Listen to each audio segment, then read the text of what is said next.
Institut Teknologi Kalimantan, tepatnya di Balikpapan. Beliau bernama Bapak Deliansa, SEMACAKCA. Halo Pak Deliansa, mungkin ada sambutannya terlebih dahulu. Halo Mbak Sila, teman-teman, terima kasih waktunya sudah Sambutan singkat mengundang saja ya. ya Pak. Oh iya, sudah mengundang saya untuk sharing knowledge aja ya di ini. Pada seminar pertama ya dari Himpunan Mahasiswa Ilmu Administrasi Bisnis UT ya. Begitu. Nanti semoga sharing ini bisa memberikan manfaat bagi teman-teman semuanya ya di Universitas Terbuka. Terima kasih. Ya, mungkin itu saja.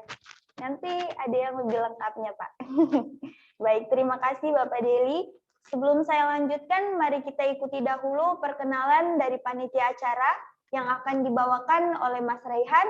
Kepada Mas Raihan, waktu dan tempat kami persilahkan. Baik, terima kasih yang telah diberikan waktu kepada saya. Saya ingin menyapa kepada teman-teman semua. Mungkin teman-teman di sini kan lebih ke nasional dan di area Jakarta masih jam 8 dan mereka masih banyak berkonfirmasi.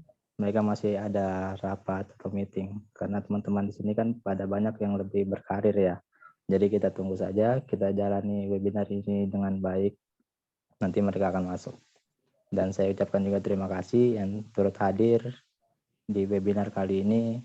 Bagaimana kita bisa mengisi waktu kita yang kosong ini ke hal yang bermanfaat. Saya juga berterima kasih kepada Pak Deli yang telah menyempatkan hadir di forum ini dan kepada teman-teman panitia yang lain, pada Pak Doni dan Mbak Nasila yang telah bersedia menjadi moderator di sesi webinar kali ini. Bahwa sebenarnya webinar kali ini adalah webinar perdana kami, bagaimana kita akan membangkitkan lagi kegiatan-kegiatan kita untuk mengisi hal-hal yang baik, sehingga mendapatkan dampak yang terbaik untuk perubahan yang baik juga ke depannya bagi kita. Dan saya ucapkan selamat bergabung dan saya akan kembalikan kepada Mbak Nasila untuk mengisi webinar kali ini. Baik Mas Rehan, terima kasih atas sambutan perkenalannya. Baiklah rekan-rekan sekalian, tema yang kami buat seminar kali ini masih berkaitan dengan program studi yang akan kita ambil, yakni ilmu administrasi bisnis. Dalam kaitannya dengan fenomena perkembangan ilmu pengetahuan dan teknologi digital di abad ini, yakni tentang peluang usaha, maksud saya peluang bisnis di era metaverse. Mungkin rekan-rekan mahasiswa sudah mengetahui pengetahuan tentang metaverse ini dari pembahasan melalui berbagai sumber, baik itu media cetak maupun elektronik. Sekilas saya coba kutip salah satu ulasan dari kompas.com pada tanggal 15 Februari 2022. Sebagai gambaran bagi yang belum tahu bahwa metaverse merupakan suatu teknologi augmented reality yang memungkinkan individu untuk berinteraksi dengan individu lainnya secara virtual. Penggunaan dapat melakukan kegiatan apa saja dalam bentuk virtual ini, seperti berkumpul, mengadakan rapat, bekerja, bermain, atau sekedar mengikuti konser, bahkan berbelanja online, hingga membeli sebuah properti digital ya. Nah, mungkin ide berbelanja online menggunakan metaverse ini yang akan kita komunikasikan lanjut update-nya kepada narasumber tentang bagaimana teknis implementasinya dan lain sebagainya. Tidak ada salahnya untuk kita menggali lebih dalam keingintahuan kita terkait peluang usaha di era metaverse ini. Nanti kita dengarkan penjelasan dari Bapak Deliansa. Bagi peserta, mohon maaf, boleh di-mute saja. Oke, terima kasih. Saya lanjutkan kembali di kesempatan seminar kali ini di acara nanti kami juga akan membuka sesi tanya-jawab untuk rekan-rekan mahasiswa sekalian yang mungkin selama penjelasan dari narasumber nanti ada kekurang jelasan atau ingin mendapatkan jawaban terkait masalah lain yang masih berhubungan dengan tema yang tidak masuk dalam pembahasan narasumber. Sebelum melangkah lebih jauh, masuk ke acara inti. Ada baiknya saya sampaikan terlebih dahulu data profil dari narasumber yang sebagai berikut ini. Baik ya, nama beliau adalah Bapak Deliansa. Beliau menyelesaikan S1-nya akuntansi di Universitas Islam Indonesia. Betul Bapak? Betul. Melanjutkan kembali S2-nya Magister Akuntansi di Universitas Gadjah Mada. Mungkin itu saja profil dari Bapak Deliansa. Dan selanjutnya supaya tidak berpanjang-panjang dan menunggu lama, mari kita sama-sama ikuti sesi materi oleh narasumber. Kepada Bapak Deliansa, waktu dan tempat kami persilahkan. Terima kasih Mbak Sila. Selamat pagi teman-teman semua. Mbak, boleh saya dijadikan co-host saja biar saya bisa share screen. Nggak usah jadi host. Oke. Ini sesi ini teman-teman saya akan membahas tentang apa sih metaverse itu. Nah, lebih jauh sih sesi ini santai aja ya. Kalau sharing ilmu aja, karena saya merasa juga belum, mungkin karena kan metaverse sendiri masih belum terlalu jauh ya pemahamannya. Jadi mungkin bisa kita sharingkan mungkin dari pengetahuan teman-teman seperti sebagaimana gitu. Oke, saya coba share screen. Oh, masih belum, Mbak? Oke, sebentar ya menunggu. Oke, saya sudah. Baik, Pak. Sudah? Oke, sudah terlihat ya? Iya. Oke, kita mulai. Bismillahirrahmanirrahim. Nah, mungkin sudah diperkenalkan oleh Mbak Sila ya tentang review saya, bahwa mungkin selain di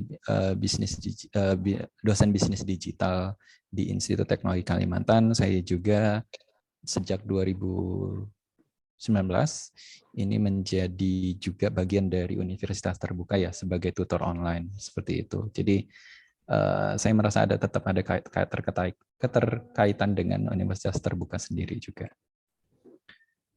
Oke, tema pertama pada seminar ini adalah tentang kita coba mengulik ya peluang bisnisnya di era metaverse ini seperti apa sih. Oke, kita akan mulai. Nah, sebelum kita membahas apa sih tentang metaverse itu, kita akan lebih mungkin membahas terlebih dahulu perkembangan teknologi ya dari komunikasi dan teknologi visual seperti itu. Nah, mungkin kita mulai dari dahulu adalah adanya surat ya. Surat untuk kita berkomunikasi. Mungkin kalau Mbak Sila, mungkin kalau orang tua Mbak Sila dulu, mungkin kalau memang mau berkomunikasi dengan keluarga jauh ya, misal kita berdomisili di Kalimantan Timur, mungkin untuk berkomunikasi dengan keluarga yang ada di Pulau Jawa, Pulau Kalimantan, Pulau Sulawesi atau Sumatera, mungkin kita harus mengirimkan surat terlebih dahulu, mungkin kemudian akan mendapatkan balasannya adalah mungkin 1 bulan atau 2 bulan seperti itu. Nah, itu kan tidak terlalu lancar ya untuk komunikasinya seperti itu. Nah, kemudian teknologi kembali beranjak ke adanya telepon. Mungkin kalau zaman kita teman-teman mungkin pernah menemukan ada foto zaman dulu ada telepon umum mungkin. Telepon umum, kemudian ada telepon beranjak ke telepon rumah kita untuk berkomunikasi seperti itu. Kemudian setelah itu kita akan berkomunikasi, muncullah teknologi dan namanya handphone ya, telepon genggam, yaitu dengan fiturnya adalah SMS, short message SMS. Nah, itu sudah mulai telepon umum itu ditinggalkan dengan berpindah ke teknologi yang lebih memudahkan kita untuk berkomunikasi, yaitu SMS. Tetapi kemudian timbul permasalahannya adalah biaya dari untuk kita berkomunikasi itu. Kalau zaman dulu mungkin rate normalnya itu 350 ya per kirim SMS. Nah, kemudian itu mungkin terasa banyak orang makin susah ya, makin mahal dan tidak fleksibilitas seperti itu. Nah, karena itu mungkin berkembang lagi kembali teknologi, yaitu dengan adanya instant messenger, atau kalau kita bisa sebut zaman dulu pionirnya adalah BlackBerry Messenger. Nah, dulu dari HP, kemudian kita berpindah ke instant messenger yang dimulai dari inisiasi sebenarnya oleh si BlackBerry yang lebih terkenalnya ya. Kemudian dari BlackBerry Messenger atau BBM zaman dulu, kita sudah mulai berevolusi menambah lagi ke zamannya Android, yaitu mulai banyak aplikasi yang baru yang lebih istilahnya lebih mempermudahkan kita karena penggunanya lebih banyak ya, yaitu WhatsApp, Line, KakaTalk, dan lain-lainnya. Nah, kemudian sekarang ini sudah masa peralihan ke mungkin kalau teman-teman sudah merasakan sekarang di WhatsApp ya sudah mulai untuk komunikasinya itu mungkin tidak hanya kata-katanya lagi atau kita harus menuliskan teks, itu mulai beranjak ke emoticon, kemudian GIF yang ada gambar-gambarnya seperti itu. Nah, ini yang pada fase sekarang. Nah, selanjutnya bagaimana sih kalau teknologi visual? Nah, mungkin zaman dahulu teman-teman bisa dengan apa ya, zaman orang tua kita dulu itu teknologi yang pertama kali yang secara visual yaitu TV. Yang mungkin TV zaman dulu itu yang kotaknya besar, kemudian screen-nya itu hitam putih zaman dulu. Nah, kemudian beranjak lagi dari TV itu mungkin masuk ke TV yang lebih kecil,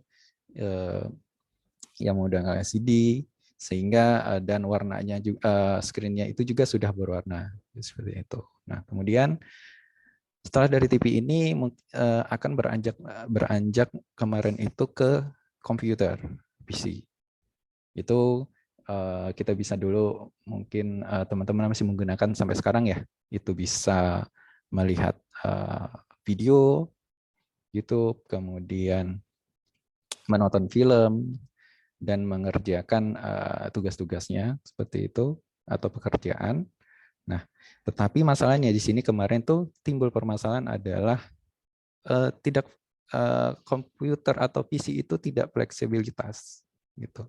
Mungkin sekarang sudah beranjak ke laptop ya, tapi laptop kan agak mungkin bisa dibawa kemana-mana, tetapi itu masih kurang fleksibilitas juga menurut beberapa orang. Nah, kemudian beranjak ke laptop, ke handphone atau notebook. Kalau teman-teman ini di sini yang bisa dibawa kemana saja, itu bisa menggantikan si PC-nya ya, bisa untuk mengerjakan tugas, untuk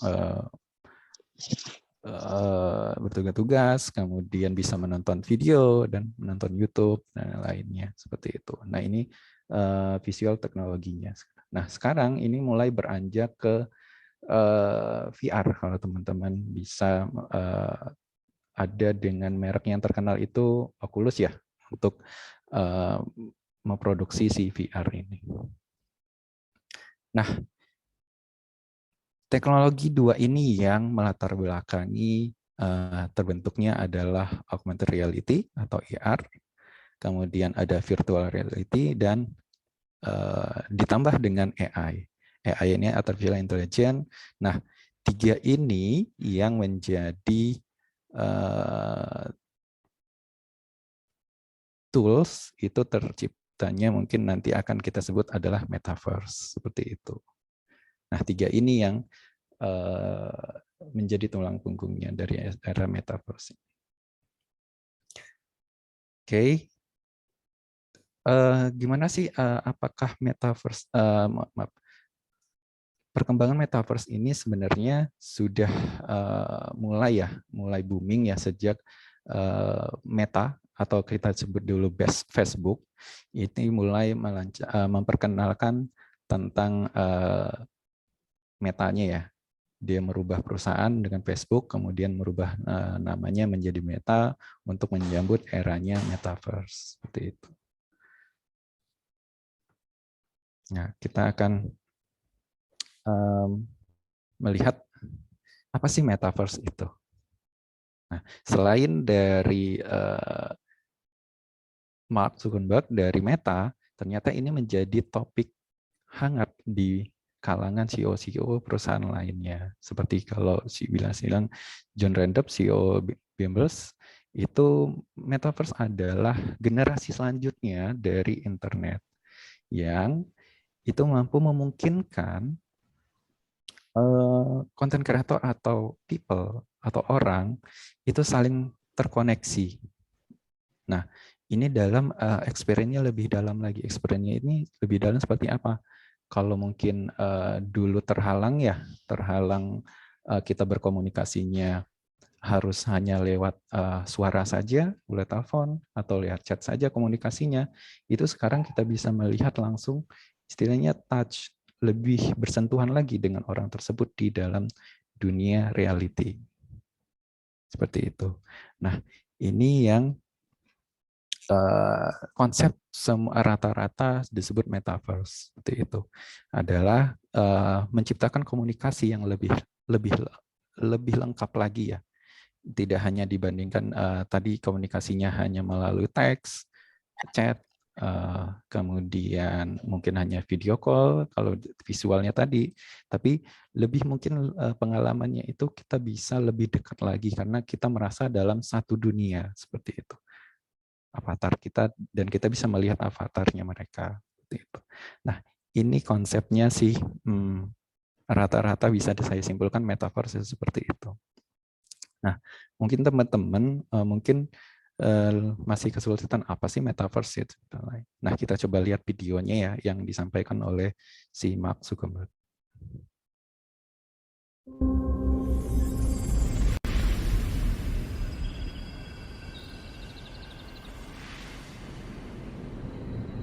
Imagine you put on your glasses or headset and you're instantly in your home space.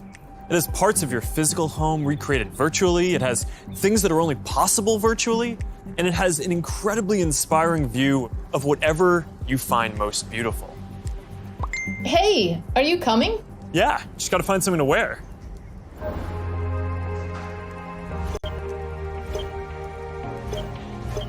All right, perfect. Boy. Oh, hey, Mark. Hey, what's going on? Hi. Mark. What's up, Mark? Whoa, we're floating in space? Uh-huh. Who made this place? It's awesome. Right? It's from a creator I met in LA. This place is amazing.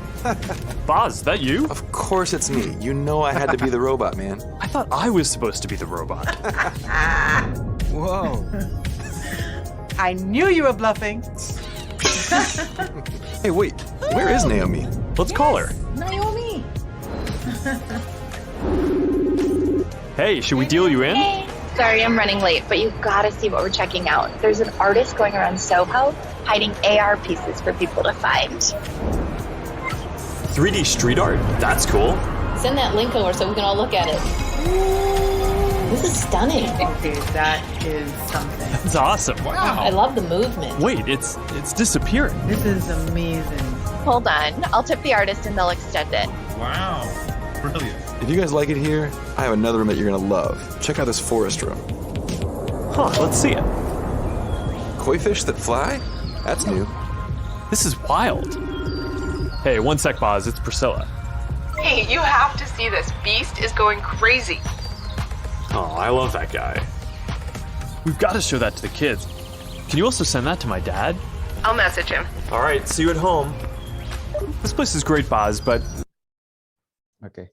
Nah, itu metaverse yang diidam-idamkan oleh perusahaan Meta. Dalam tanda ini adalah Mark Zuckerberg.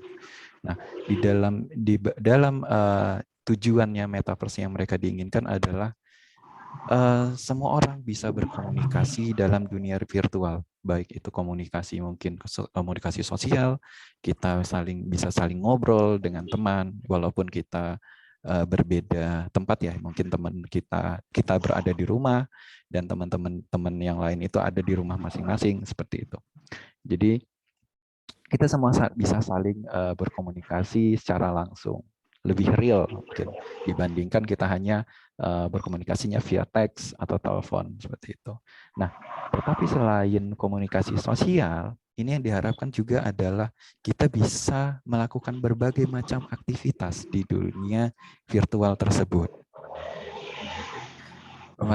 Bermacam aktivitas seperti apa? Yang pertama tentu saja mungkin karena kita sudah dewasa, tentu kita akan bekerja ya. Nah, dari situ mungkin saja nanti kita akan bekerja di dunia virtual untuk mungkin berkomunikasi dengan atasan kita atau dengan tim kita tentang pekerjaan-pekerjaan yang harus kita selesaikan. Jadi karena pandemi ini sebenarnya mempercepat adanya ide atas metaverse ini. Karena ada keterbatasan kemarin, kita harus tetap beraktivitas, harus bekerja, tapi bagaimana sih caranya untuk bekerja efisien dan komunikasinya lancar, tetapi kita tetap ada di rumah masing-masing seperti itu. Nah, ini hal tersebut yang mempercepat dirumuskannya ada idenya metaverse seperti ini. Jadi kalau kita bisa sebutkan ide apa aja sih yang akan ada di metaverse.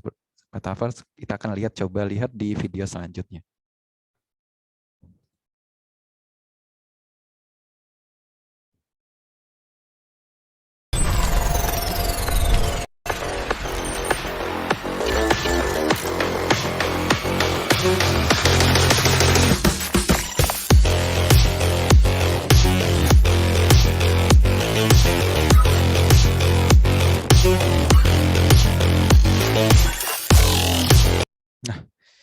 Ini yang mungkin akan ada nanti di masa depan, bahwa komunikasi itu tidak hanya via telepon, teks dan lain-lainnya, tapi sudah bisa di dunia virtual. Mau teman-teman mau hangout, nanti mungkin ada suatu room di situ teman-teman kita sudah menunggu untuk bisa istilahnya background-nya ada kafe, atau teman-teman bisa dance di situ, bisa melakukan istilahnya pendekatlah ke banyak orang seperti itu. Jadi tidak hanya berkomunikasi sebagai sekedar komunikasi saja, tapi bisa mulai bekerja di situ, mulai hangout, kemudian mungkin bisa mencari klien, mungkin komunikasi dengan klien, dan sepertinya seperti itu. Nah, di situ juga tidak hanya hangout aja, mungkin banyak entertain yang lebih menarik lagi di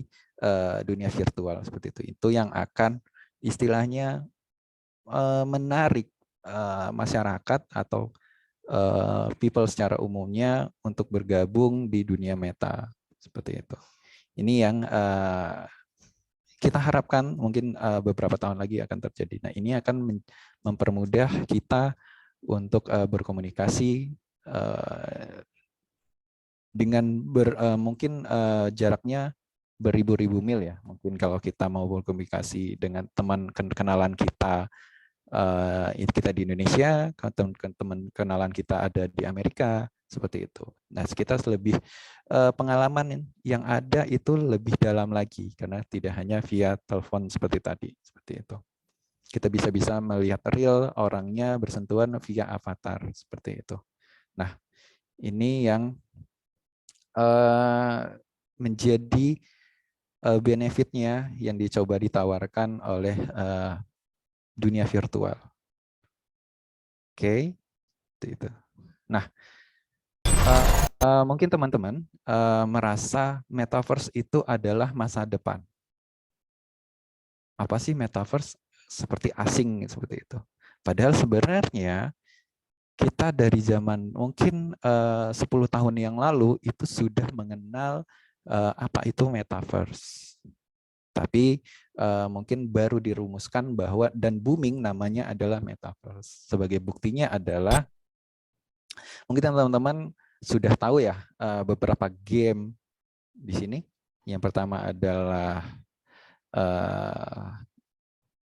mungkin teman-teman tahu, mau menyebutkan ini game apa?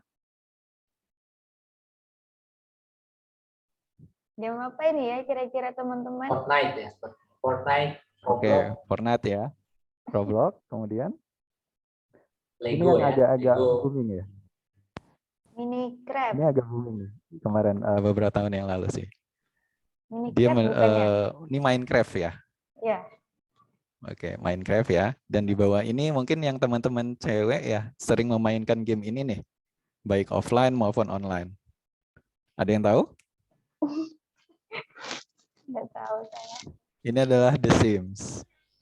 Oke, The Sims. Nah, teman-teman tahu mungkin kesamaan dari 4 jenis game ini. Udah dijawab sama Mas Agung. Oh iya, terima kasih Mas Agung. Oke, ini adalah kesamaannya adalah menjelajahi dunia.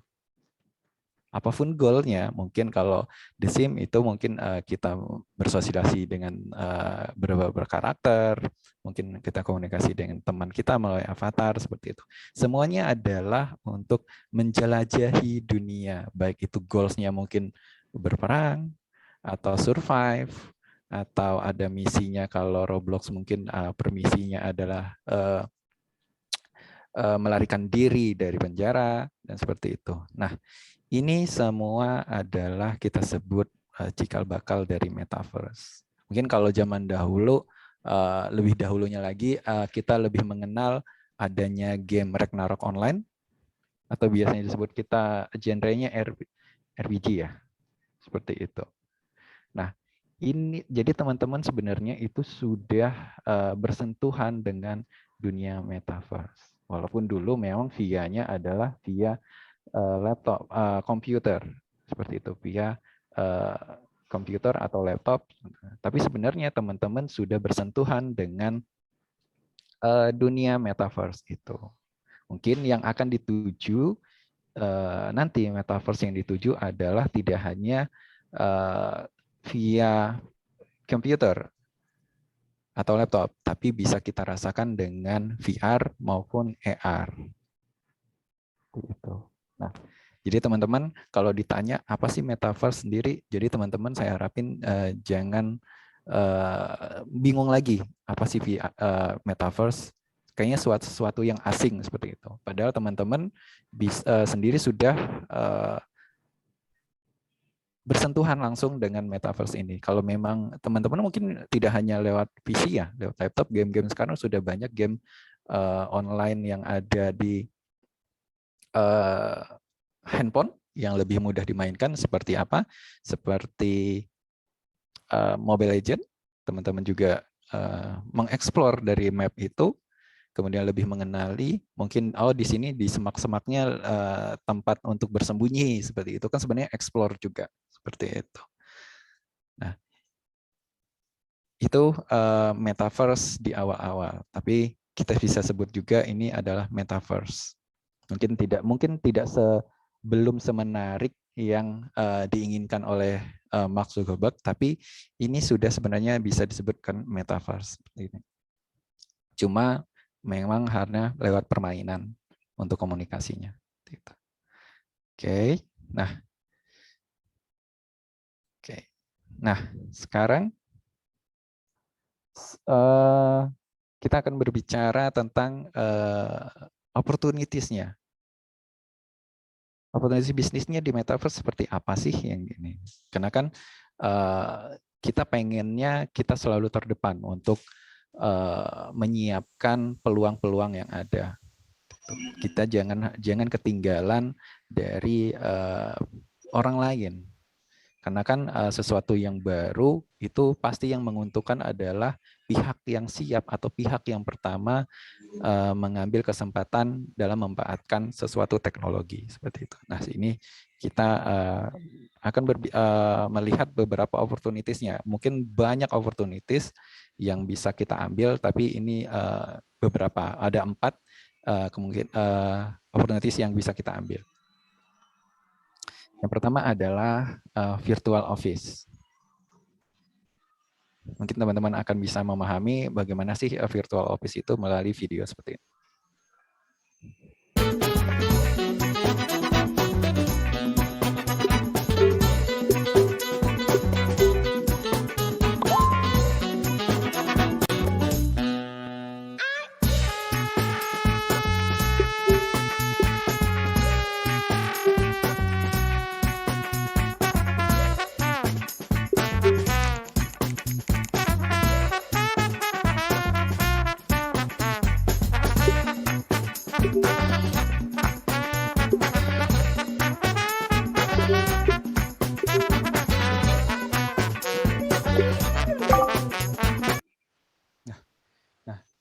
Teman-teman sudah bisa membayangkan bagaimana sih virtual office itu lebih nyaman lagi buat kita.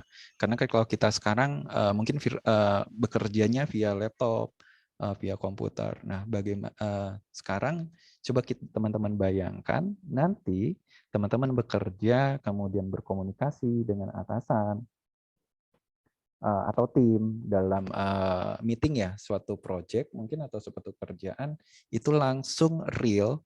Teman-teman melihat tim teman-teman dalam mengerjakan seperti itu. Nah, ini kan suatu pengalaman yang luar biasa ya, terutama ketika mungkin misal kita perusahaannya adalah perusahaan desain arsitek seperti itu. Nah, di sini kita tidak hanya melihat saja kalau sekarang kita melihat di laptop tuh desainnya aja ya, misal 2D. Mungkin nanti kita bisa melihat 3D-nya langsung. Kalau teman-teman mungkin bisa membayangkan adalah teman-teman sudah menonton pasti film Iron Man ya, Tony Stark. Nah, di situ dia berkomunikasi dengan teman-temannya, dengan para pahlawan lagi melalui hologram ya, seperti itu. Nah, bisa teman-teman bayangkan di situ teman-teman akan berkomunikasi dan bekerja, kemudian project teman-teman bisa divisualisasikan,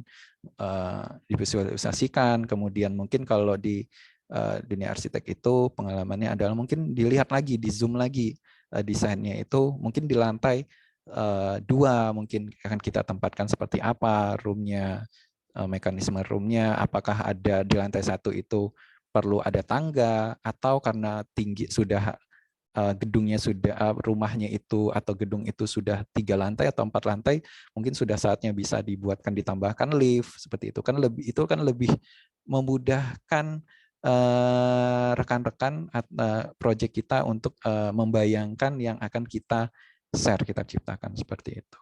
Atau mungkin teman-teman kalau teman-teman nanti perusahaannya adalah iklan atau marketing, nanti ketika teman-teman akan mempresentasikan ke klien, itu lebih real lagi, karena seolah-olah kita bisa desain ruangan kerja itu seperti bioskop, seperti itu. Jadi kita bisa menonton di suatu layar tentang video yang teman-teman sudah buatkan. Nah, itu yang menjadi opportunities-nya di opportunity bisnisnya menggunakan virtual office-nya seperti itu. Nah, ini yang pertama. Kemudian yang kedua adalah retail. Teman-teman bisa membayangkan nggak sih apa retail ini yang bisa kita ciptakan nilai tambahnya di dalam dunia virtual seperti itu atau metaverse. Kita lihat videonya ya.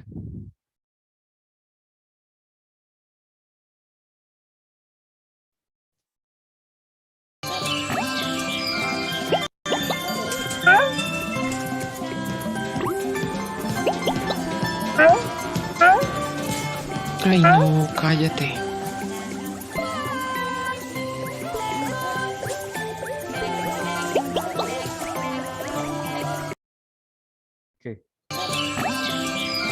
Oke, maaf.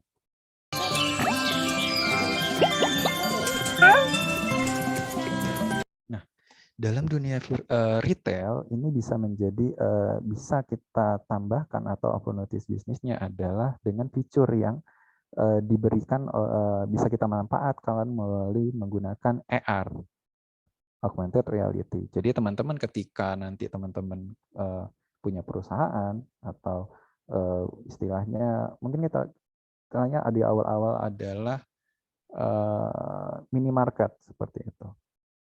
Minimarket teman-teman akan punya memberikan mungkin kacamata AR, mungkin nanti kemudian teman-teman nggak perlu menuliskan banyak tulisan bahwa harganya berapa, terus di bawah di rak-nya itu harga berapa, apakah ada promo dan lain-lainnya, apakah jenis expired date-nya produknya seperti tanggal berapa dan lain-lain. Nah, pelanggan kita hanya menggunakan kacamata AR, maka dia akan melihat langsung informasi-informasi tersebut. Contohnya adalah seperti di sini. Nah, di sini ada bilang coconut harganya segini, kemudian promosinya apa aja yang akan didapat. Mungkin buy one get one seperti itu. Jadi kalau sekarang kita beli ke minimarket ya, ke minimarketnya kayak Alfamart atau Indomaret seperti itu. Nah, kita hanya melihat infonya itu ada di depan pintu masuk. Dan listnya itu mungkin banyak. Oh, produk Indomie beli 5 dapatnya 10.000 mungkin seperti itu. Tapi ketika menggunakan AR itu per produk informasinya apa, promosinya apa seperti itu. Nah, ini kan lebih apa ya? Lebih memudahkan pelanggan kita untuk mendapatkan informasi seperti itu. Mungkin dia kalau kita sekarang mungkin dari list yang kita lihat di Alfamart dan Alfamart itu kan mungkin kita lupa ya karena saking banyak listnya seperti itu. Nah, tapi kalau di sini per produk. Nah, di sini juga teman-teman bisa membantu pelanggan kita untuk men-scan harga. Kadang-kadang kan kita membeli di supermarket misalnya. Membeli supermarket kita ambil aja nih tanpa menghitung dari jumlah pengeluaran kita untuk belanja yang sudah kita ambil seperti itu. Kadang-kadang kita ini udah berapa ya? Oh, ini misal uang saya kok bulanan saya budgetnya mungkin cuma 500.000 mungkin. Nah, barang-barang ini sudah melampaui 500.000 atau belum? Nah, ketika pelanggan nanti akan setiap mengambil produknya yang akan dibeli, itu bisa langsung scan. Jadi otomatis harga produk, total produk yang sudah diambil oleh pelanggan kita tertambahkan di sini. Jadi dia berbelanja dengan happy, dengan tenang, karena tahu budgetnya apakah sudah melewati atau belum seperti itu. Kemudian, nah di sini juga ada ide lain adalah dia bisa membantu pelanggan kita untuk memastikan list produk apa aja yang dibutuhkan oleh pelanggan. Apakah misal dia sudah men-setting beli Indomie 5 bungkus yang rasa soto seperti itu. Nah, nanti mungkin tinggal dicentang sama dia sehingga sudah didapatkan seperti itu. Atau dia kemudian membeli ikan yang segar, jenis ikannya seperti apa. Nah, di sini mungkin teman-teman akan lupa ya kalau tadi titipan ibu kita, misal kita belanja ya, titipan ibu kita listnya ketinggalan seperti itu. Nah, ibu orang tua yang ada di rumah tinggal mentransfer informasinya sehingga kita bisa lihat di sini listnya seperti itu. Ini jadi peluang bisnisnya salah satunya.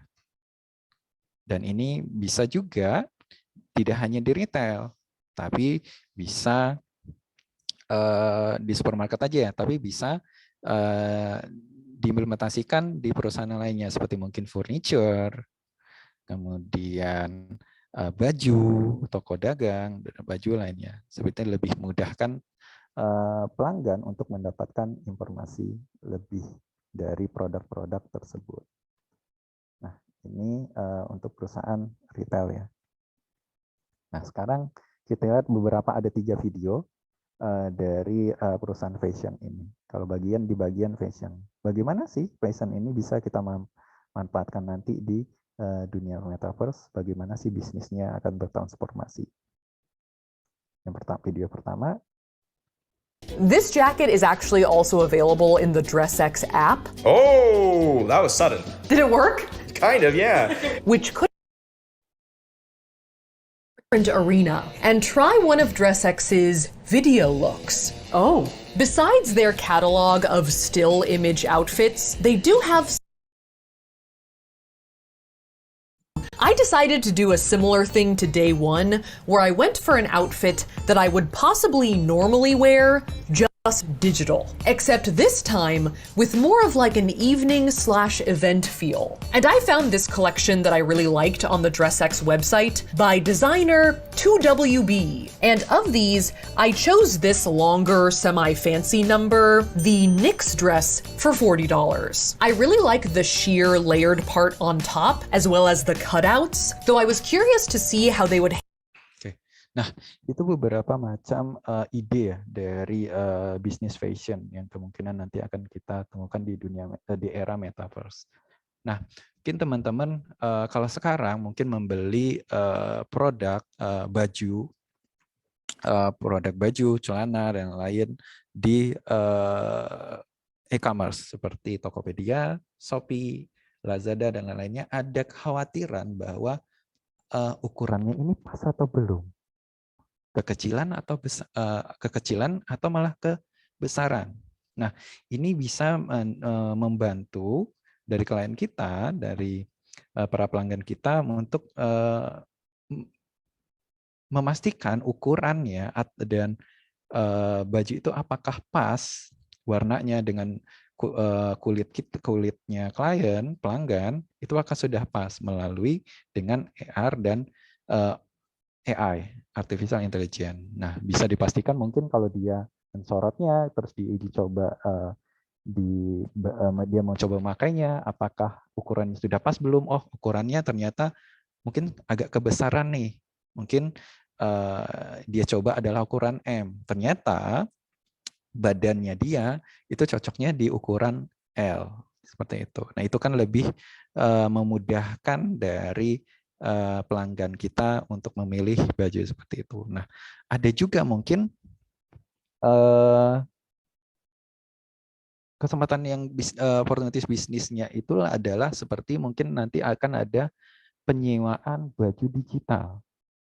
Jadi teman-teman mungkin kalau memang hanya mau ngepost di Instagram, kemudian mau ngepost di sosmed yang lainnya, ini kita mungkin hanya bisa tidak perlu membelinya, tapi menyewanya di dunia sewa baju virtual digital, kemudian kita akan memfotonya, kemudian kita bisa post di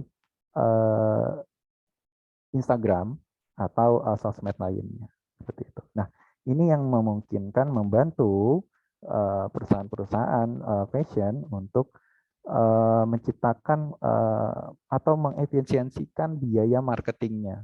Jadi tanpa harus mengirimkan produk tersebut ke influencer dan lain-lainnya, dan influencer atau toko-toko lainnya kita harus menunggu bahwa produk kita itu harus sampai di tempatnya yang dituju, kemudian harus menunggu lagi antrian untuk mereka influencer itu memakai. Nah, kalau ini tinggal kita sediakan suatu apps yang bisa mereka kaitkan di fotonya mereka atau di videonya mereka, itu langsung bisa terpakai seperti itu. Nah, ini menjadi opportunities-nya di bidang fashion seperti itu. Itu juga menurunkan biaya dari marketing kita sebagai perusahaan fashion.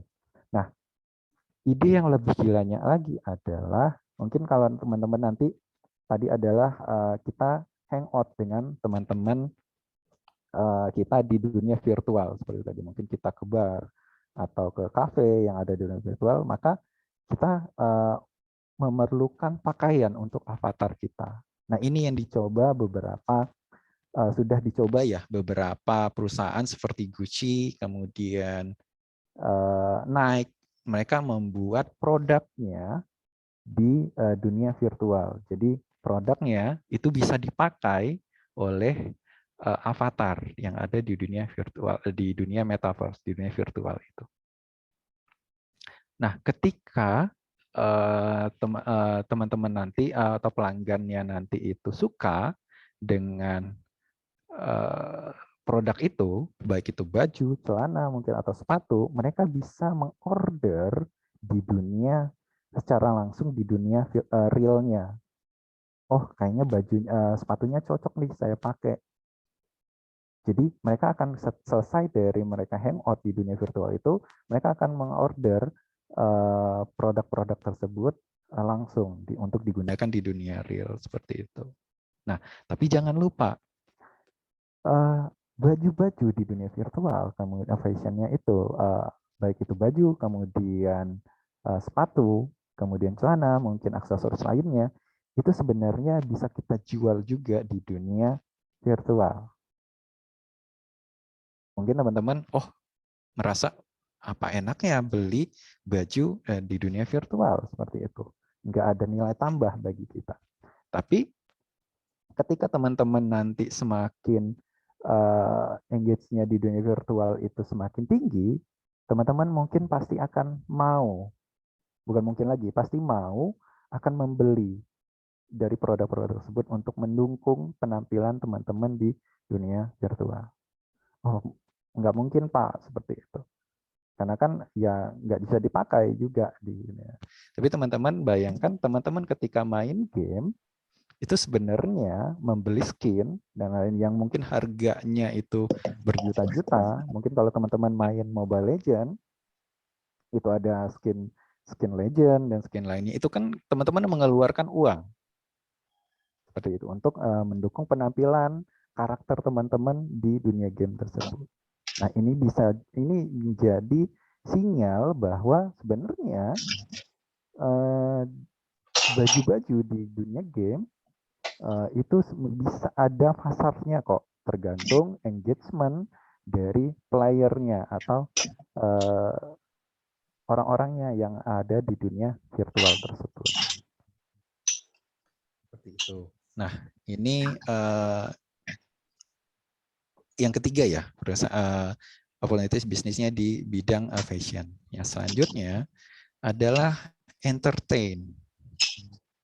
Wah, entertainnya seperti apa nih? Coba kita lihat ya, entertainnya.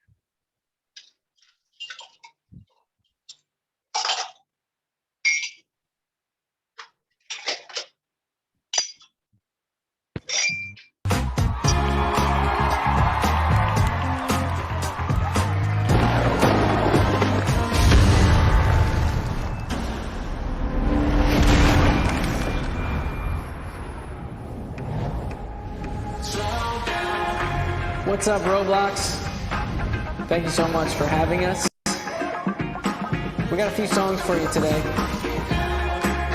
So let's do this. But on Saturday, we paint the town. Lose my sense of time or two. Weeks feel like days, Medicaid in the afternoon. And I just want to know, have you lost your footing?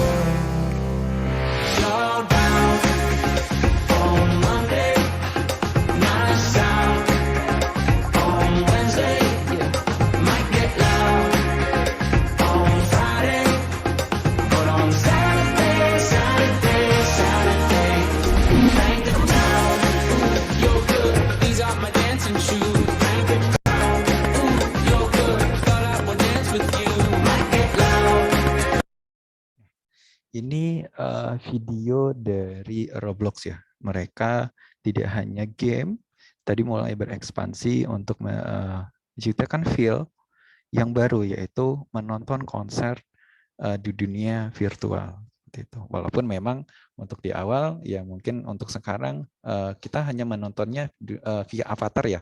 Jadi kalau di sini artisnya adalah atau singernya adalah 21 Pilot, dan kita akan menontonnya avatarnya mereka untuk melakukan konser di dunia virtual. Nah, ini kita yang sebagai karakter-karakter di sini yang loncat-loncat tadi. Nah, ini menjadi opportunities bisnis bagi perusahaan IO ya. Mungkin event organizer yang saya pikirkan di sini adalah mungkin kalau teman-teman nanti sebagai perusahaan IO, karena kan sekarang terbatas ya sejak masa pandemi ini, banyak konser yang dibatalkan karena menimbulkan kerumunan sehingga tidak bisa dilaksanakan. Nah, bayangkan ke teman-teman ketika nanti di suatu venue dari konser tersebut, kemudian teman-teman akan meletakkan di situ kamera 360 derajat. Nah, kemudian para klien atau penonton untuk menonton ini menggunakan VR, sehingga view-nya mereka atau yang mereka lihat adalah vibe-nya yang mereka rasakan adalah dari konser tersebut. Misal konsernya siapa? Ceylon Seven mungkin. Nah, Ceylon Seven akan konser di situ, tapi kita feel-nya kita masih berada di venue tersebut sambil menontonnya. Mungkin kalau teman-teman belum bisa membayangkan, coba teman-teman lihat video, mungkin banyak video di YouTube konsernya itu menggunakan kamera 360 derajat. Jadi kita bisa melihat view-nya, penglihatan kita 360 derajat. Kita bisa melihat artis kita yang nyanyi di sana, kemudian suasananya, venue-nya, dan itu yang vibes-nya itu benar-benar kita rasain seolah-olah ada di venue tersebut, walaupun kita berada di rumah mungkin atau di kamar tidur mungkin seperti itu. Nah, ini yang menjadi opportunities-nya bisnis itu juga, sehingga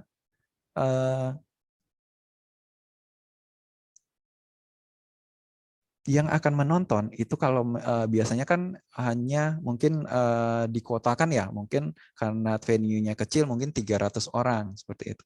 Tapi ketika kita menggunakan konser secara virtual, maka yang menonton itu tidak terbatas 300 orang saja, tapi bisa lebih dan tidak terbatas. Seperti itu, karena tidak dipengaruhi oleh tempatnya lagi secara fisik, tapi di dunia virtual. Seperti itu. Nah, ini yang menjadi opportunities-nya di bidang entertain. Tapi tidak hanya di bidang konser musik saja, tapi bisa juga kita terapkan di mungkin menonton pertandingan bola di suatu stadion. Mungkin teman-teman kalau suka dengan yang cowok ya suka dengan bola ya, mungkin kalau tim klubnya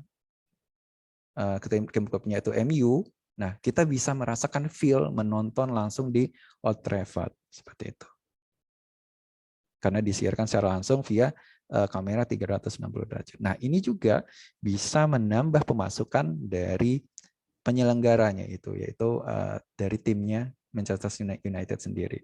Nah, bagaimana kalau yang cewek? Yang cewek mungkin pada suka ya sekarang dengan industri K-pop ya. Industri K-pop dengan konser mungkin Blackpink, kemudian SNSD, dan lain-lainnya. Nah, ini juga yang bisa saya sebutkan konsernya tadi.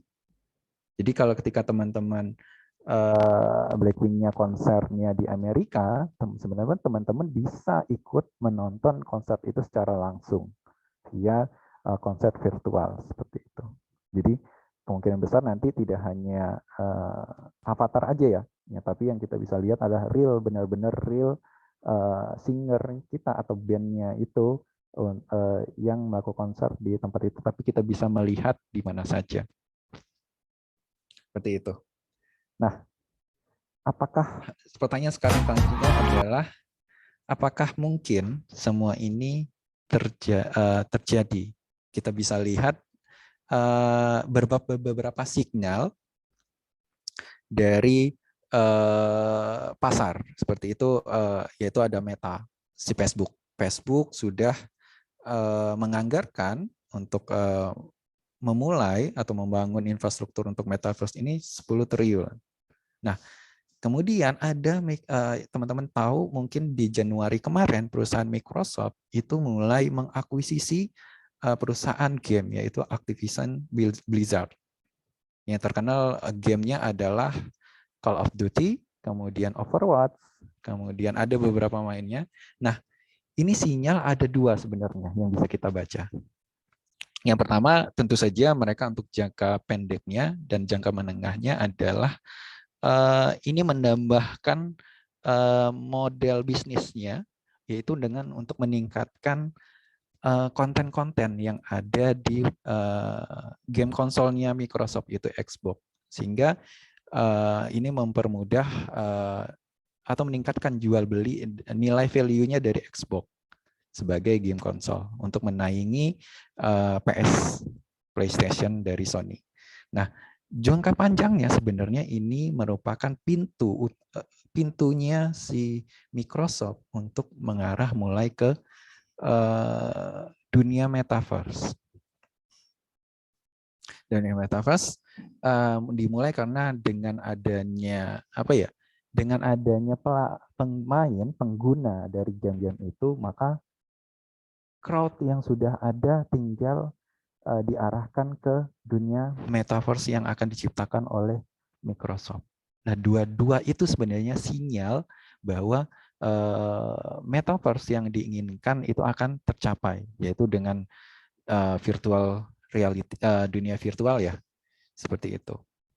Nah, ini sebenarnya yang sudah merupakan sinyal yang besar. Dua perusahaan besar ini sudah mengarah ke untuk membangun metaverse.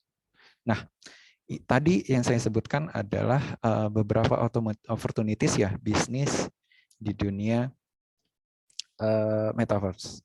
Nah, tetapi saya ingatkan kembali, ketika teman-teman mulai bisnis, kita tidak hanya peluang bisnisnya di sini nih, tapi teman-teman juga harus mulai mempelajari bagaimana sih membuat suatu startup atau perusahaan yang mungkin bisa mengikuti seperti Gojek mungkin, kemudian Grab, kemudian Tokopedia, dan lain-lain. Nah, kita harus membedah nih, apa sih yang dibutuhkan dari suatu perusahaan atau startup tersebut. Yang pertama adalah R&D, Research and Development-nya. Yang pertama dimulai dari ide sebenarnya. Ide bisnis, ide perusahaan seperti apa sih yang teman-teman inginkan. Nah, mungkin teman-teman nanti bisa coba ulik lagi ya. Ada namanya design thinking ya. Itu di tahun 2008 itu perusahaan kreatif, CEO-nya perusahaan IDEO, yaitu Tim Brown, itu menulis artikel di Harvard Business Review. Nah, di situ dia menyebutkan bahwa untuk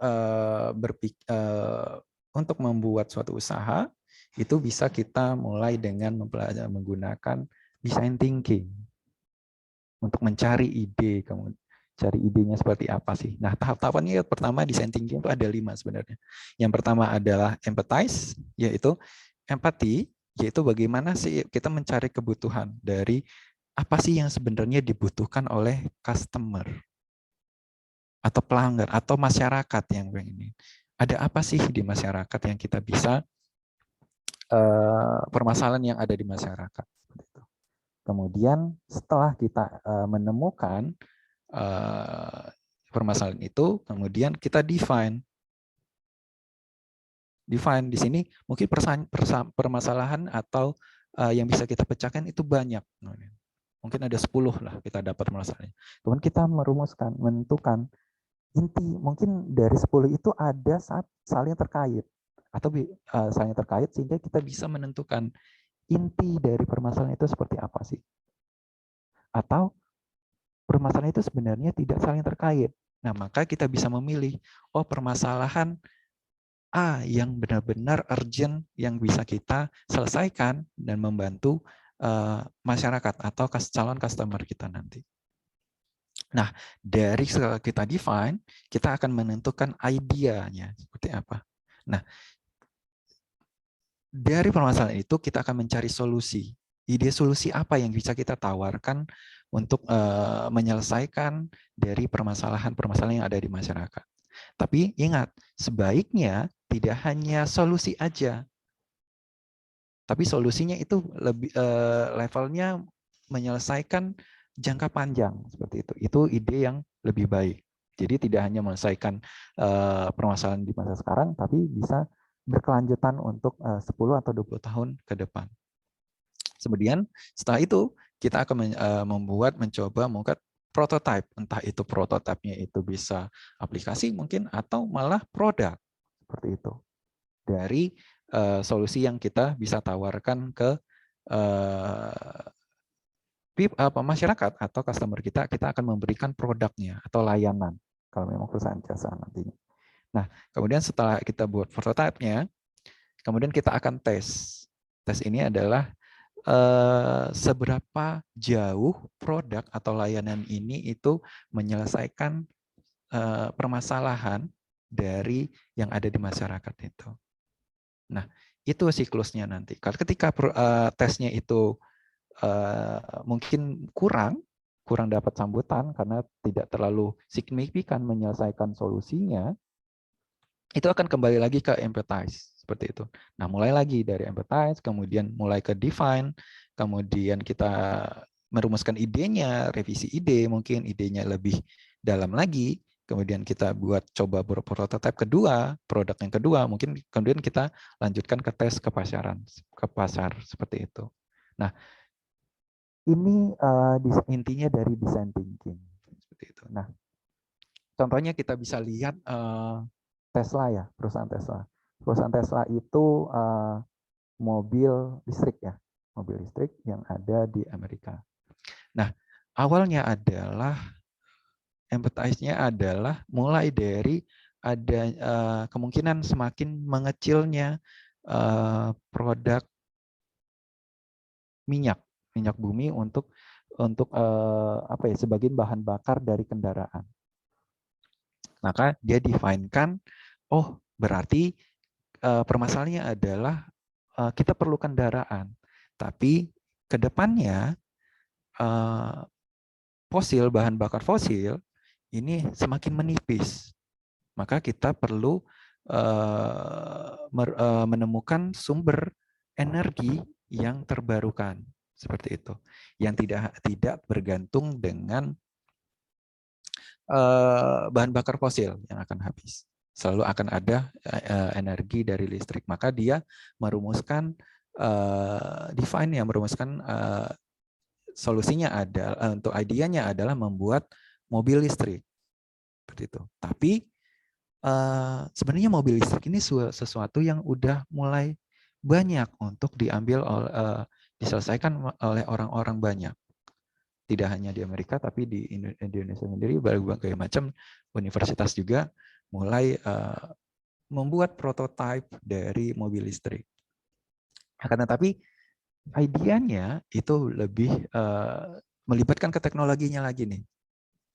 Selain dari mobil listrik, berarti kita kan tetap hanya ada kenyamanan. Karena kalau kita ibaratkan kebanyakan mobil listrik adalah speed-nya terlalu rendah seperti itu. Kalau kita bisa lihat di mobil prototipe motor listrik, mungkin kecepatannya cuma 20 km. Nah, itu nggak menggantikan kecepatan motor yang menggunakan bahan bakar fosil, itu bisa mungkin 60 km per jam kecepatannya. Nah, ini yang coba untuk diselesaikan menjadi nilai tambah lagi untuk menyaingi dari produk yang lainnya, saingannya itu si Tesla ini meningkatkan performance-nya juga dari produk kendaraannya. Kemudian ditambah lagi, ke depannya mungkin selain kendaraannya matic, tidak perlu kopling, nah mungkin nanti bisa kita tambahkan di autopilot kendaraannya. Jadi kendaraannya bisa bergerak sendiri. Seperti kalau teman-teman nonton film James Bond ya, seperti itu, ada kan kendaraannya dulu itu bergerak sendiri hanya melalui remote-nya saja. Nah, ini yang coba ditawarkan solusi oleh Tesla. Kemudian, tahapan selanjutnya mereka membuat prototype. Di situ kemudian mereka melakukan tes ke pasar. Bagaimana sih produknya mereka sudah buatkan. Nah, akhirnya kan booming. Menjadi tren baru, yaitu mobil listrik. Yang mereka mau jadi leading secara global. Seperti itu. Nah, itu contoh dari perusahaan yang menggunakan design thinking. Kemudian, setelah di bagian R&D ini kita akan masuk juga ke intinya adalah produksinya. Nah, teman-teman juga harus mempelajari bagaimana sih menciptakan produk yang berkualitas dan tentu saja efisien, seperti itu. Yang punya value-nya lebih dibandingkan produk-produk saingan kita. Kemudian selanjutnya adalah bagian dari marketing. Nah, marketing ini apakah ini lebih ke marketing digital ya, karena sekarang marketing secara tradisional itu mulai ditinggalkan, mulai beranjak, semua perusahaan itu mulai beranjak ke marketing digital. Mungkin kalau bisa kita lihat nanti, kalau kita sekarang hanya memikirkan website, kemudian mungkin sosmed, kemungkinan kebesar ke depan adalah seperti saya bilang tadi, itu banyak opportunities dari marketing suatu produk yang bisa ditawarkan di dunia metaverse. Seperti itu. Kalau kita contohnya tadi fashion, baju mungkin. Nah, selain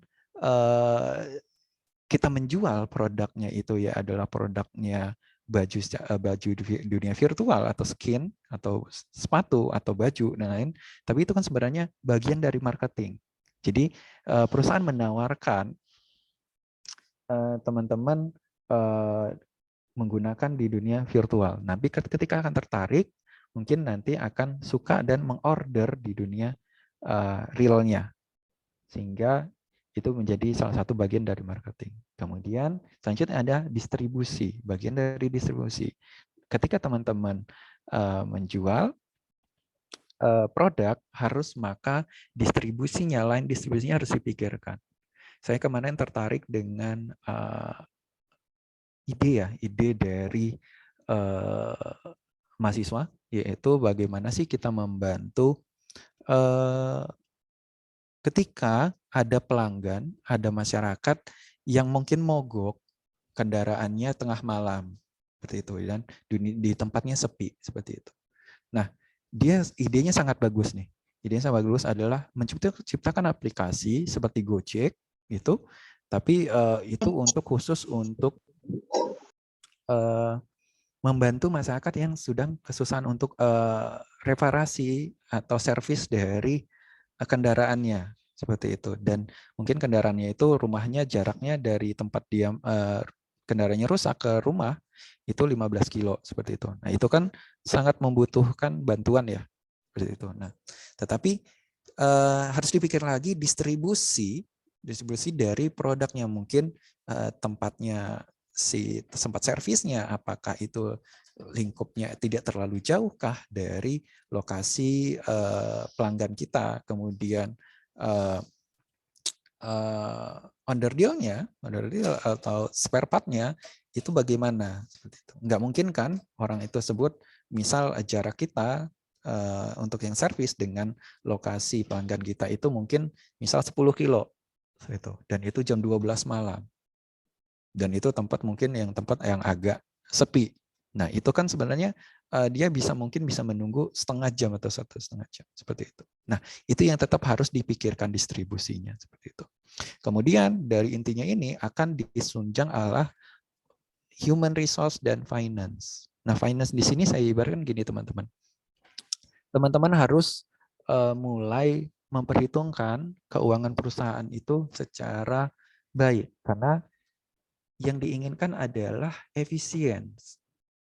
Jadi kalau konsepnya keuangan finance adalah menjual produk semahal-mahalnya dengan biaya yang sekecil-kecilnya untuk menguntungkan si perusahaan, karena labanya lebih besar.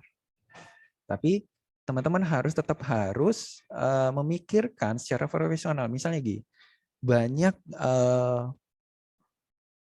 founder dari suatu perusahaan itu membangun perusahaan, kemudian memproduksi suatu produk. Tapi kadang-kadang yang mereka tidak perhitungkan ada mereka sendiri tidak menggaji diri mereka sendiri untuk menggaji diri sendiri di perusahaan tersebut. Oh, mereka berpikir, oh nanti deh ini namanya istilahnya memulai maka perlu biayanya harus semakin kecil seperti itu.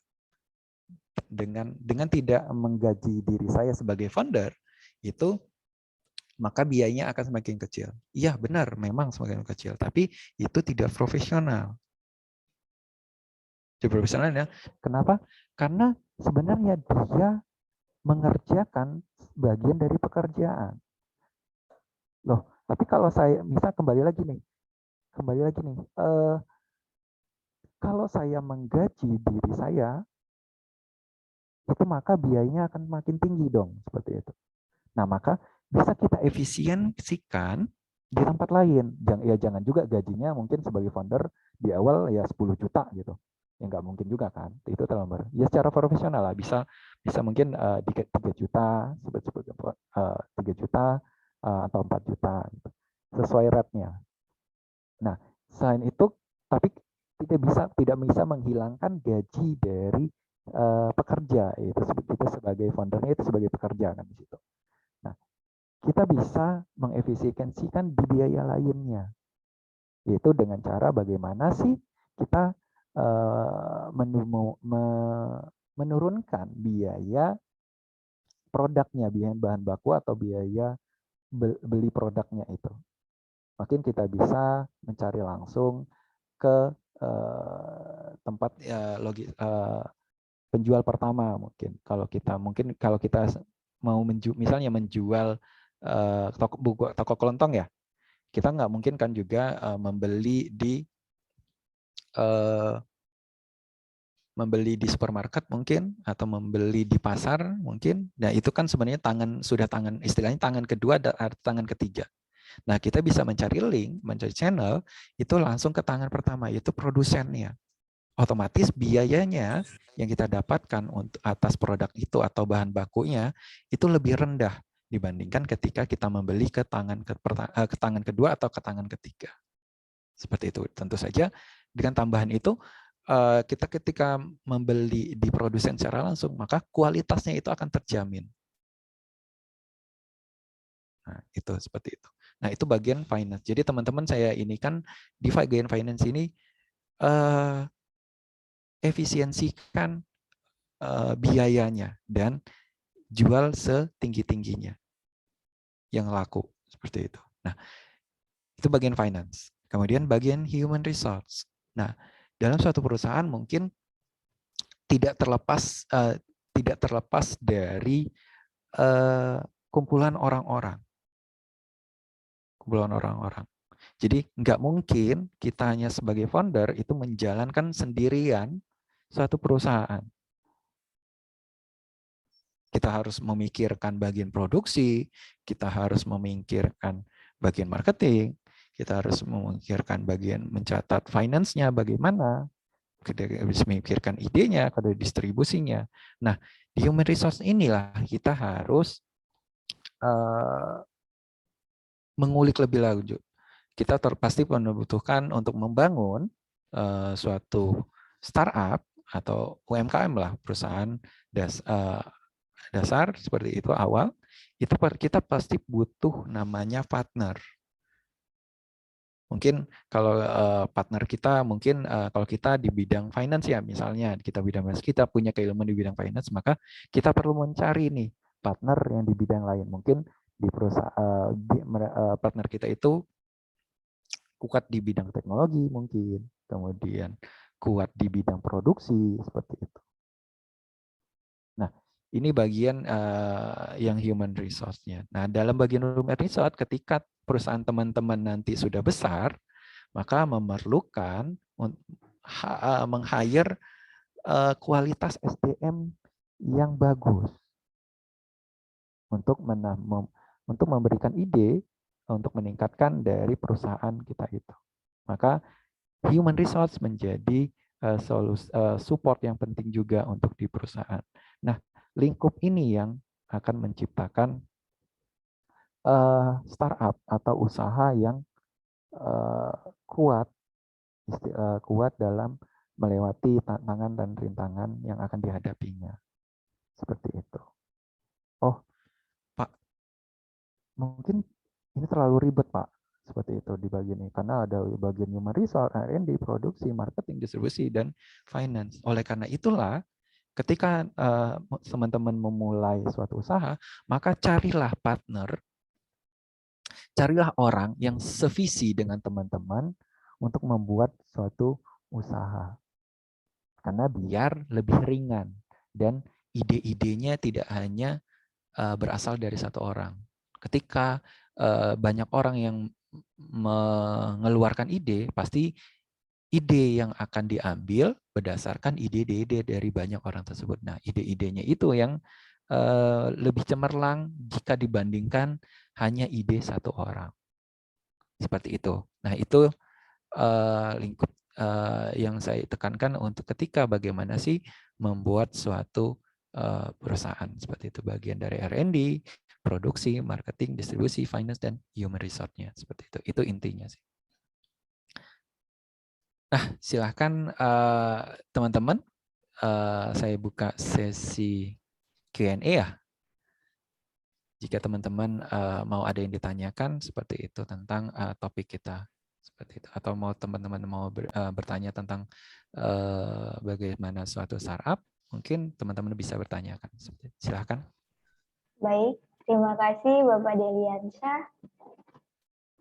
yang telah sangat gamblang ya dan panjang lebar menjelaskan materi mengenai peluang usaha di era metaverse ini.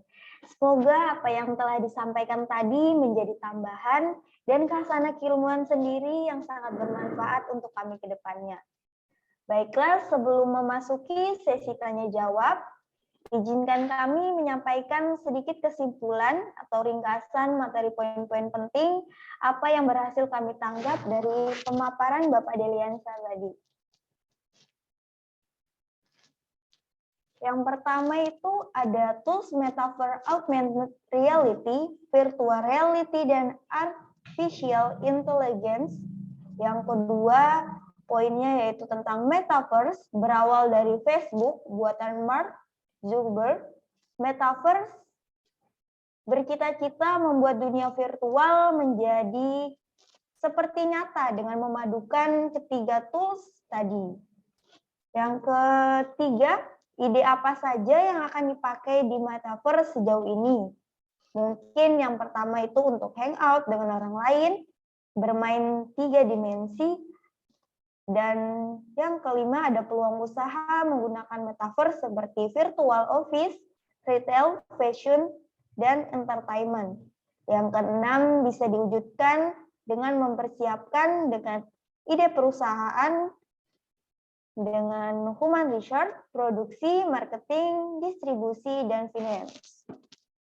Dari metaverse sendiri kita mengetahui besarnya peluang bisnis di era metaverse seperti apa yang ingin kita jalani ke depannya gitu.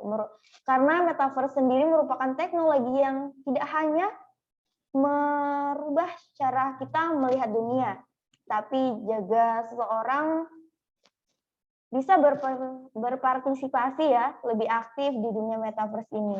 Mungkin itu saja dari saya. Dari rekan-rekan yang lain mungkin ingin mengajukan pertanyaannya terkait tema yang sudah dibahas oleh narasumber, dipersilakan 3 penanya terlebih dahulu di chat ya.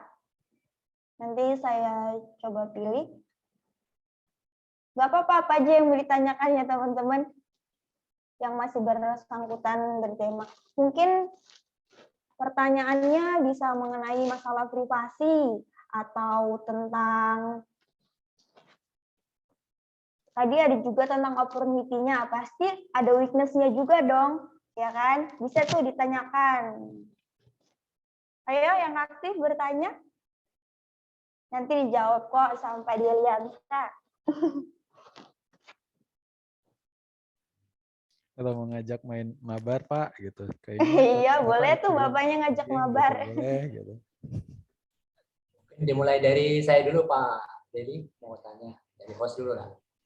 Kalau di Indonesia Pak Dedi, itu yang konkretnya yang sudah menggunakan teknologi metaverse ini apa Pak? Mungkin nanti saya terlewatkan. Terima kasih Pak. Bisa diulangi Pak? Ya, saya coba ulangi ya. Iya.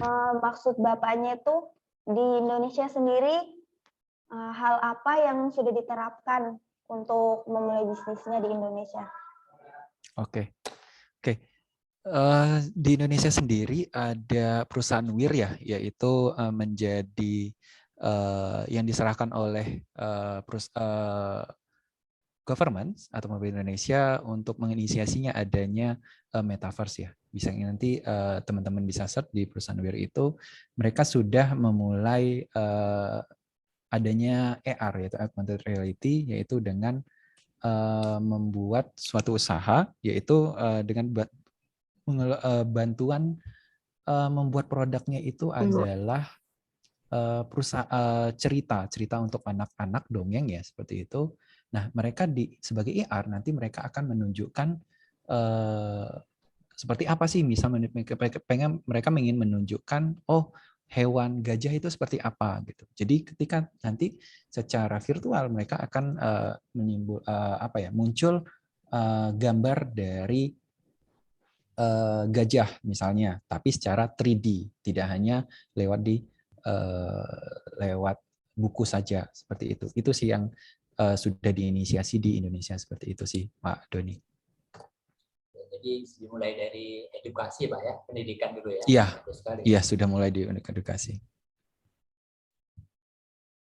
Dan banyak juga sih Pak, ini mulai perusahaan-perusahaan ini yang sudah corporate besar ya, mulai pengen memindahkan layanan servisnya itu lebih ke virtual. Jadi kalau dulu mungkin teman-teman ke bank harus ada CS-nya seperti itu. Nah, ini sudah berarah ke dunia virtual, yaitu membuka buku, membuka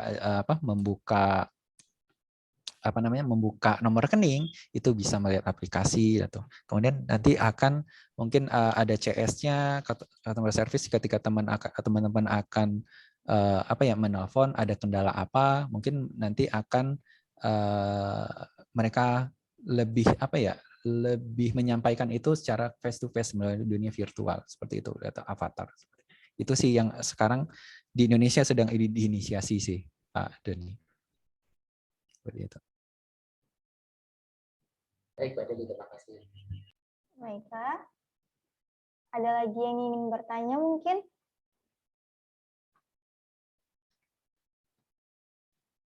Kalau tidak ada, saya coba satu pertanyaan ya. Yang tadi mengenai masalah privasi, Pak. Itu kan di Facebook kan berawalnya dari Meta. Nah, di situ kita bisa share apa aja tuh, Pak, mengenai diri kita. Nah, terhadap itu, bagaimana privasinya itu tetap terjaga. Sedangkan sekarang nih, kemarin tuh sempat ada pro dan kontra perubahan metaverse Facebook itu, di WhatsApp juga, mengenai privasi-privasi tersebut. Mungkin bisa dijelaskan, Pak? Nah, masalah privasi ya. Masalah privasi ini pasti tentu istilahnya menjadi tantangan sih bagi kedepannya ketika kita bersentuhan dengan internet ya, atau lebih disebutkan di dunia virtual seperti itu. Nah, privasi ini tentu saja menjadi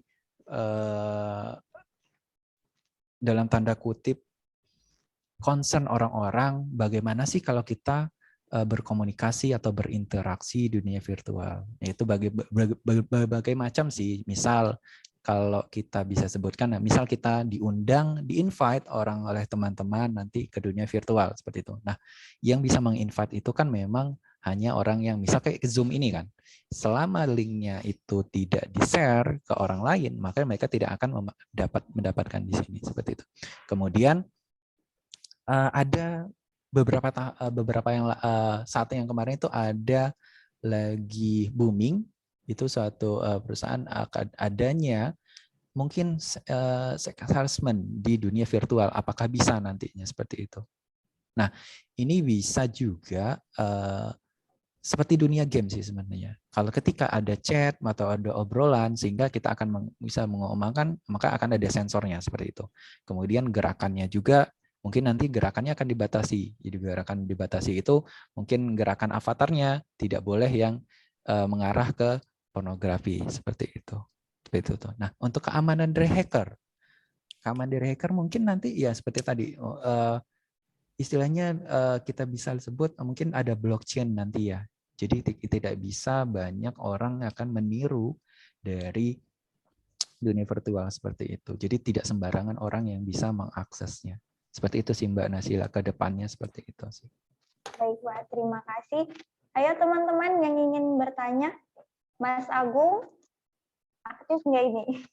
Nggak apa-apa, coba di on cam aja semuanya. Sekalian kita kenalan juga kan. Ini perdana kami mengadakan webinar ini.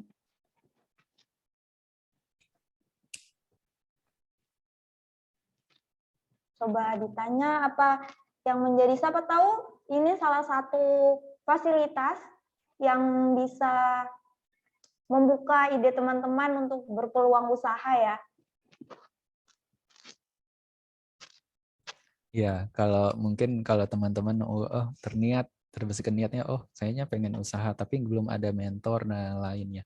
Nanti bisa kita fasilitasi dari berbagai macam. Mungkin kalau di ITK kan sudah banyak dosen ya dengan bidang berbagai bidang ilmu, nanti bisa dikomunikasikan, nanti kita coba untuk menjadi mentornya. Seperti itu sih teman-teman. Jadi kalau usaha itu memang kata orang tidak hanya lewat pikiran aja, tapi harus memang by trial and error seperti itu.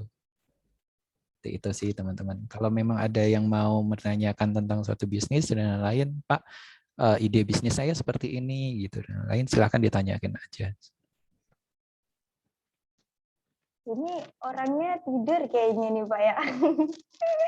Halo teman-teman semuanya. Nggak ada yang open cam. Gak usah malu-malu, kita sama-sama belajar ya. Buka lagi di jalan. Mungkin Mas Rehan ada yang ingin ditanyakan?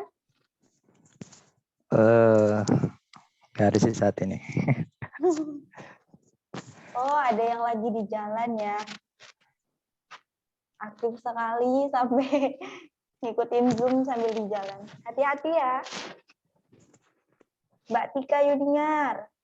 Mbak Azela.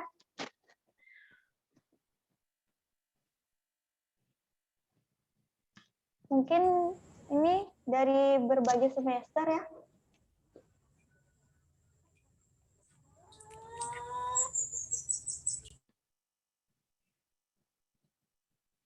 Mbak Paula Sinta. Halo Mbak Paula.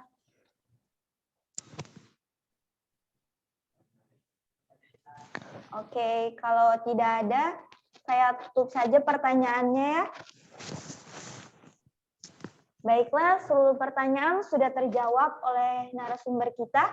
Terima kasih kepada narasumber kita Bapak Deliansa yang telah menjawab keseluruhan pertanyaan dari rekan-rekan mahasiswa tadi.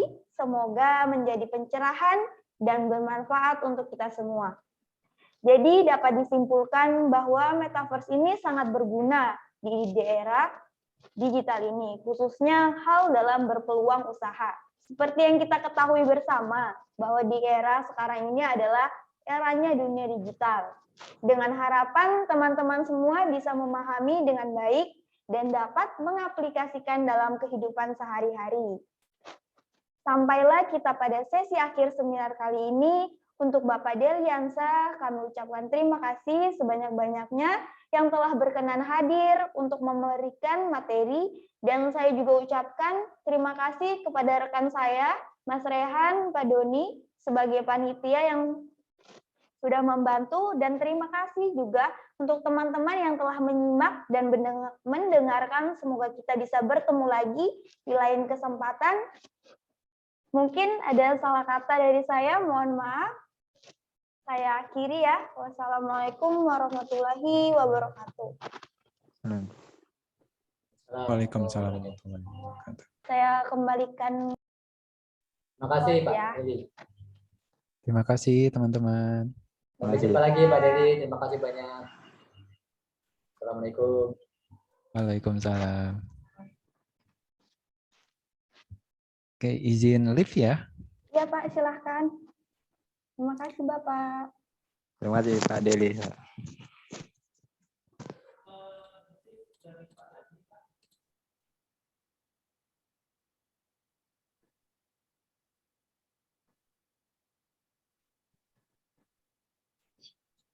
Teman-temannya boleh, yang lain boleh live juga, silahkan. Mungkin ke depannya kita akan lebih aktif lagi ya.